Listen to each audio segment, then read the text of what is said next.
Реконструкцијата на далноводот Вруток Тетово предвидува замена на старите бетонски столбови со метални. Денес започна поставувањето на последните 15 столбови од вкупно 38, што треба да се заврши до септември.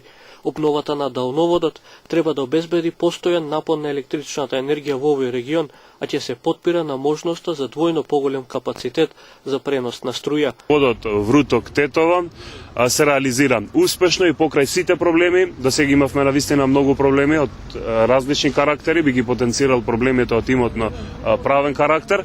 Идеше тешко овој дел, успеавме ние да завршиме да извршиме изградбата на двете фази, кои што беа многу значени и за жителите, но и за индустријата на овој регион.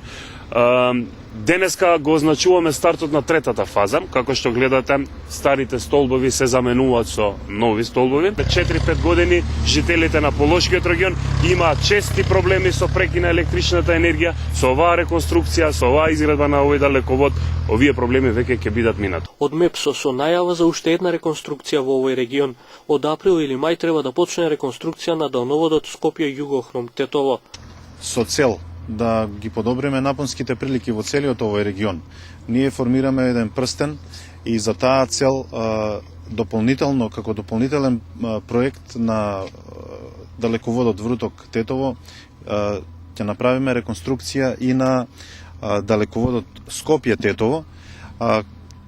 Веќе е склучен договор и тој проект е негде со вредност од околу 3 милиона, 3,2 милиона евра. И очекуваме да се започне со реконструкцијата веднаш по добивањето на одобрението за градба. Должината на далноводот Вруток Тетово е 33 км, а реконструкцијата чини 3 милиони евра. Далноводот Скопје Тетово е со должина од 48 км, а за негова обнова ќе бидат потребни скоро 4 милиони евра.